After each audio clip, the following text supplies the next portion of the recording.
What if I forget my passwords if I use two-factor authentication?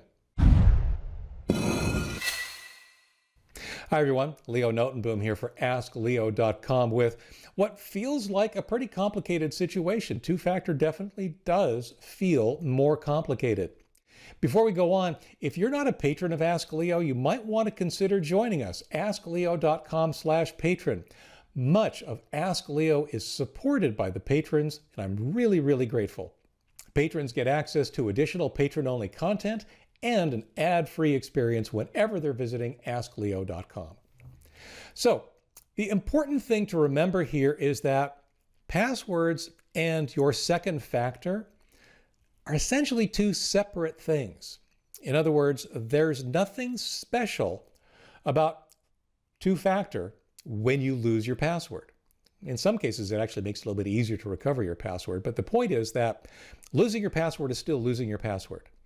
There's nothing that makes it any better or necessarily any worse if you happen to also use two-factor authentication on that account. It's a separate thing. It's a second factor. In a lot of ways, it's important that they be independent. Your password is your password. Your two-factor is your two-factor. If you lose either of them, there are techniques for recovering either of them. They may involve using the one you do have, but they're separate.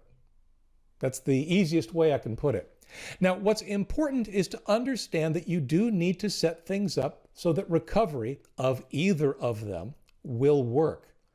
And that means kind of stuff that I've been talking about for a long time already. That means you need to establish all the recovery information that your account allows you to establish. That could be alternate email addresses. It could be alternate phone numbers that can take an SMS or voice code. It could be backup codes that you print out when you set up your account or when you establish two-factor authentication. It could be a recovery code that you set up when you decide to set up a recovery code that you keep in a safe place to be used for exactly this scenario. That's, I'll call it 2/3 of the problem.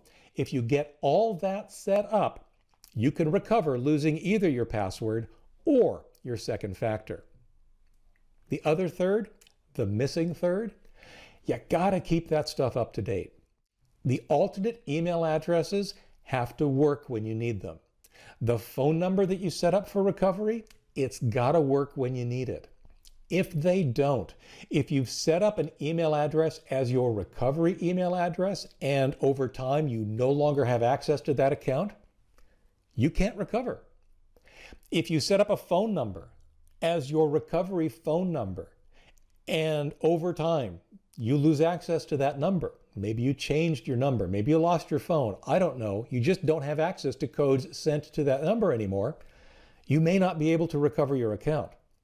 And again, this is the same whether it's your password you've lost or your two-factor authentication you've lost. It's critical that you keep your recovery information current. It's critical that you configure your recovery information and that you keep it up to date.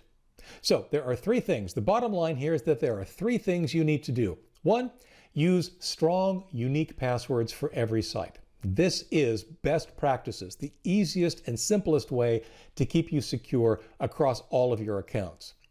Use two-factor authentication wherever it's offered. It's an amazing level of additional security. It has its flaws, don't get me wrong, but it is the best way to secure especially those most important accounts from getting hacked. Even if a hacker knows your password, they can't get in if you've got two-factor authentication configured. And finally, above all, keep the recovery information configured and keep it up to date. That is critical to being able to get back into your account whether you lose your password or your two-factor authentication. I hope that was helpful. For updates, for related links, for comments and more, visit askleo.com/134181. I'm Leo Notenboom. This is askleo.com. Thanks for watching.